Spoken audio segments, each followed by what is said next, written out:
பேசுங்க மாண்பு உறுப்பினர். நல்லது, வரவேற்கிறோம். என்னன்னா இப்போ பில்லு வாங்குறதுக்கு ஒவ்வொரு அலுவலகத்துக்கும் போய் பாருங்க.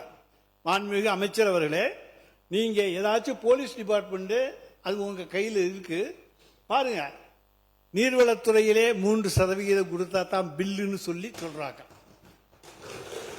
பொதுப்பணித்துறையிலே 5% நீர்வளத்துறை அமைச்சர். மாண்பு பேரத்தலைவர் அவர்களே, அவர் ஆதாரத்துடன் சொல்லணும்.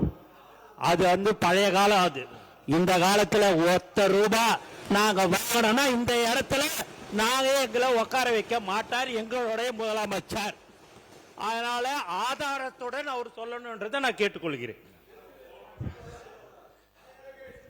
இல்ல மாண்பு உறுப்பினர் அவர்கள், நீங்க வாயால பேசுறதெல்லாம் கரெக்ட். அதெல்லாம் நீங்க உங்களுடைய காலத்துல நாங்க தான் சொல்றோம்ல, நீங்க நிரூபிங்கன்னு சொல்றோம். நீங்க நிரூபிக்க வேண்டியதானே. எதுவுமே இல்லாம நீங்க மட்டும் பேசணும்னா அது எப்படி?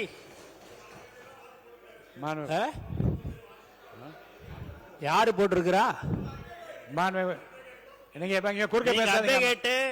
எல்லாரும் நீ போடுறாங்க அப்படின்னாங்கன்னா நீங்க அதை அது ஆதாரத்துடன் நீங்க இருக்குதுன்னா நீங்க நிரூபிங்கன்னு தான் சொல்றோம்.